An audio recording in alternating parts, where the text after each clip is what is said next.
Alright, welcome back, guys. So today I'm gonna give you like a couple different betting strategies.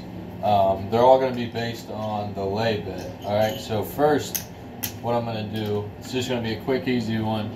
None of these strategies, just like any strategy, anyone that tells you a betting strategy guaranteed is lying to you. None of them are guaranteed. Any betting strategy or system you have, they might eliminate your chance for a loss. Not eliminate, minimize your chances at losing, but the more you minimize your loss, the less potential profit you make. The only strategy that's guaranteed is not playing. Or they'll say how to make $1,000 in 10 minutes. Yeah, the way to do that is to catch a hot shooter. I'm just here to kind of give you, not right now, I'm not even giving you full strategies. I'm just giving you little wrinkles that you can throw into your strategy. So first, a 4 or 10 has a 1 out of 12 chance of showing up any given roll, right? So with that being said, the average roll is what, 6 to 6.5 rolls. So with that math, a 4 or 10 would show up every 2 shooters. Now, we know this isn't always the case, but I'm just going based on, you have a 1 in 6 chance of rolling a 7, so if the average roll is 6, you have a 1 in 12 chance of rolling a 4 or 10. So anytime, so I'm going to show you a lay bet strategy, basically only on a 4 or 10. So let's say that it's all based on if 2 4s or 2 10s pop up in the same roll. You could lay after 1 pops up because statistically it shouldn't pop up again, but I kind of like to see outliers before I would lay it. So if I see 2 4s or 2 10s pop up on a certain roller, I'm going to go ahead and, let's say 2 10s have popped up, I'm going to lay $50 on the 10.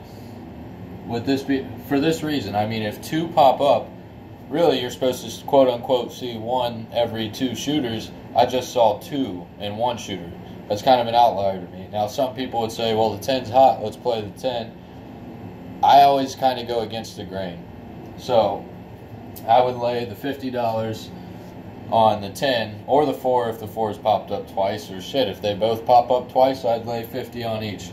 But the reason being is because I really don't think a third one's going to pop up. I don't have the statistics of how often a third 4 or 10's rolled, but I could probably tell you pretty confidently it's definitely less than 5%, or maybe even less than 3 or 1% of the time there's going to be 3 4s or 10s on a single roller.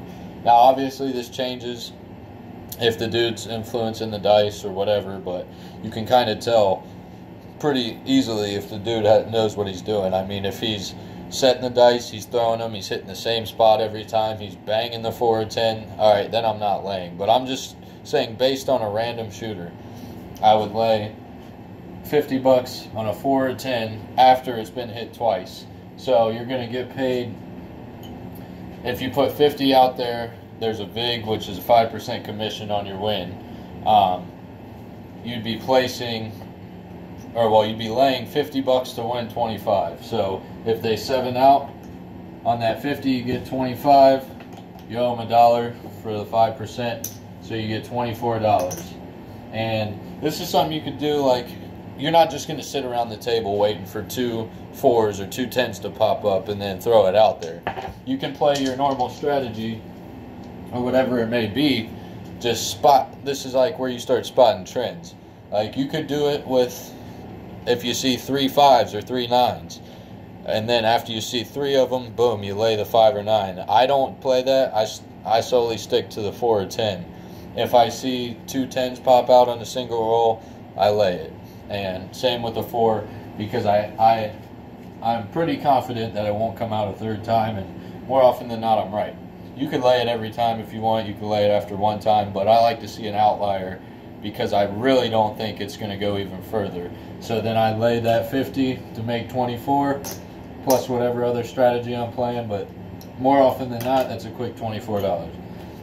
Also, I'm going to show you another lay strategy. These blue chips represent numbers that have been hit. Alright, so let's say everything's been hit. I'm going for a small, tall, all. Now, let's say, or you can do it when you're just going for a small or a tall, but let's say they've hit the small. All they need is the 9 to hit the all.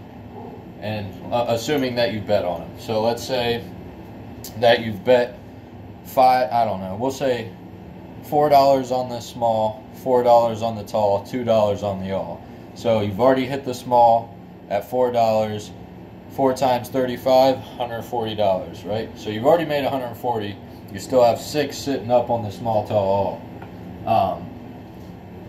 Right? So really, you've already made your money, but whatever. You really want them to hit that tall. And since they've already hit the small, I've kind of forgot about it. I haven't. I've collected my money, but the bet's off the table. It doesn't matter. So now, I would go ahead and lay the 9 at 3-2. So if they hit that 9, I'm going to get paid the 2 times 174 for the all, 348, and then plus 170 or 140 for them hitting the tall as well, $488 plus the 140 I've already hit, right? That's if they hit it, 488. So what I'm going to do is, since I have $6 up here, you get paid 2 to 3 if you lay the 9. So I would go lay $30 on the 9, and if they don't hit the 9, you get paid $20. So you make $14 off that $6 that's still up there. 14 profit off the 6 that you got risked. If they do hit it, you only lose $30 out of that 488. You still got 458 plus your 140. So you'd still have 458 plus 140. That would equal $598 profit. And like I said, if they don't hit it, then you win another $20 on top of your already $140. So you'd get $160 just on the small, tall, all plus the lay. Now, you can also do it, say they haven't hit a 6. So they need a 6 for the small and a 9 for the tall, and then a 6 and a 9 for the all. 69, nice, right? Didn't even think about that. But so you need a 6 and a 9. If you want, you could go lay them both, right? So this would be, the 6 would pay 5 to 6. So every $6 you'd get 5 back. Go ahead and bet 30. You get 25 back. You'd pay the vig. You'd pay the dollar. So you'd get $24. 60 to make 20, or 30 to make 24, and then you'd throw 30 again on the 9. Wow. So I fucked that. Yeah. So 30 to make 24, then 30 to make 19, because 3 to 2 or 2 to 3, you'd get 20 back. You'd owe them $1. So that way, if they 7 out before hitting the small or the tall, you're not losing that $10 up top. And if they do hit it, say they hit the 6, all right, you lose that 30, but you just made 140, so that's 110 profit off the bet. So basically, it's kind of a way of hedging your small, tall alls. That way, if you get close to hitting them and they don't hit, you're not like, ah, fuck, I wasted it, or whatever. You know what I mean? They're pretty rare to hit unless, like, dude's just on a hot roll or they're influencing the dice, whatever it may be. But they're pretty rare to hit, so that way you hedge yourself a little bit. So either way, you're making money with the small, tall, all. Now, obviously, if they're 3 numbers away, you're not going to lay 3 numbers, but it's when they're 1 away, you'd lay the 1 that they need to hit the small, or the 1 that they need to hit the tall, or if they've already hit 1, like, it's up to you. You can either lay when they're 1 away from the small or the tall, or if they've already hit 1 and they're 1 away from hitting the tall and the all, then you lay. It's kind of up to you. I don't always, like, I'm not a wrong better or don't better, like, but I play smart. Like, I try to think about the game in ways that other people don't, because the traditional systems, I mean, they're due to lose in the long run. But if I'm getting close to making a lot of money, I want to secure some money. And if it eats a couple bucks into my profit, okay, that's cool, because you're making so much when those hit that it makes no sense not to lay it. In my mind, it's a good hedge. It's a smart hedge. Either way, you're getting paid. So at that point, like, what's the difference? Lastly, the last lay bet I'll show you. So let's say they're on a 9. You're betting a fire bet this time, right? So these white chips represent numbers that they've covered.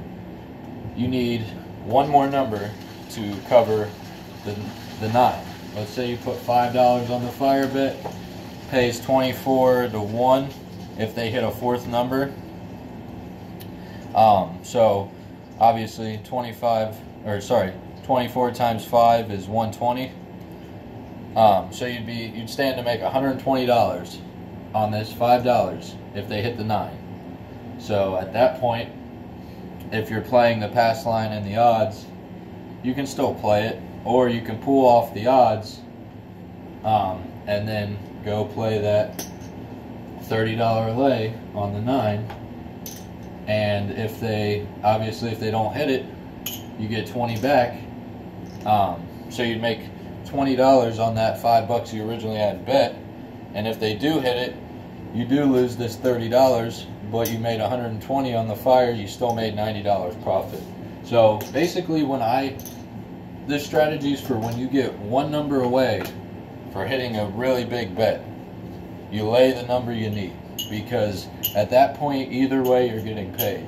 So you just have to be smart enough to lay more money than the bet you originally placed. So no matter what, you're seeing some extra profit. And if they 7 out early, yeah, you're going to be a little salty that they didn't hit the 24 to 1, but at least you got an extra $20. And at the end of the name of the game is to make money. So how much, it doesn't matter. Obviously, you want those bigger wins, but if you're one number away from a massive payout, it softens the blow a little bit if you don't get that massive payout, because you made a smart hedge on your bet. All right, and that's about all for that. Like I said, I'm going to give you guys betting strategies more often than not.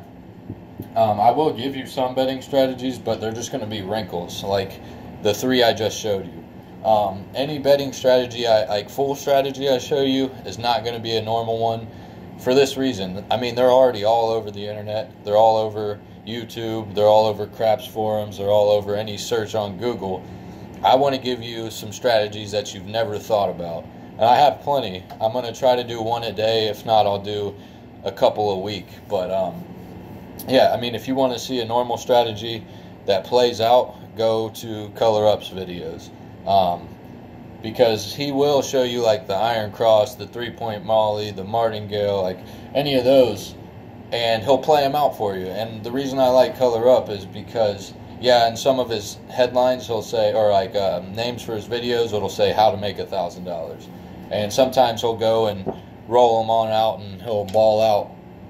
But there's other times where he'll roll and play, and he'll show you the good, the bad, the ugly. Like, he's not above showing you the losses too. Like anybody that says guaranteed strategy or guaranteed to make $300 is bullshitting, because they're probably just making videos over and over until it actually hits what it's supposed to. So, but yeah, so I got a couple strategies that are going to blow your guys' mind, I believe. And if they don't blow your mind, I can almost guarantee you haven't thought of them or you haven't used them. Because before I started trying to influence dice months ago, I was, for the past few years, I've been playing craps just in my basement or on apps, just thinking of different strategies and different potential ways to hedge and when to pull off all your bets. That's something hardly anyone does, but is very effective, because you get your profit, you pull off. And I'll show you some strategies for that as well. I'm not going to show you like the iron cross or any of that shit. They're going to make you money at times, but they're going to lose you money in the long run. But it's good to know all those strategies, because there are times you can play them and win money, but don't find one strategy that you like and go use it every single time. It's just not going to happen. Some days there's trends. Some days the field's hitting all fucking day, and you're just playing the 5-6-8 or the 6-8. You know what I mean? You got to also be vigilant. You got to be watching the table. You got to be seeing what stuff's doing. You got to be willing to change your strategy mid session. You know what I mean? A lot of players just go in, they got one strategy, they play it for every single roller. It works for them for the day, or it doesn't. They take their money or losses and leave. Me, on the other hand, I like to kind of see what's going on. I make different bets based on what's going on the table, what if I spot any trends. And just because I spot a trend doesn't mean that it's always going to happen, you know what I mean? But I've started to narrow down probabilities and what I've noticed just through years of playing. So yeah, that's that, guys. Thanks for watching. Come back. I'm going to show you some more videos, like I said, shortly. So I'm going to try to release at least two to four a week. I'm probably going to come back tomorrow with one of the bets I said, or one of the strategies that I said you probably haven't seen before. So, and I even have some two-man betting strategies for if you go with a friend, you guys can get a system together that parlays off each other well, to where you have different strategies but you can both make money. So I'm gonna show you guys a lot coming soon. I hope you like them. Comment, let me know if there's any holes in anything. I'm always willing to learn, so if you got variations of what I teach, or if you can poke holes in something, go ahead, because I want my stuff to be about as airtight as possible. Obviously nothing's guaranteed, but it is what it is. And lastly, say hello to my little friends.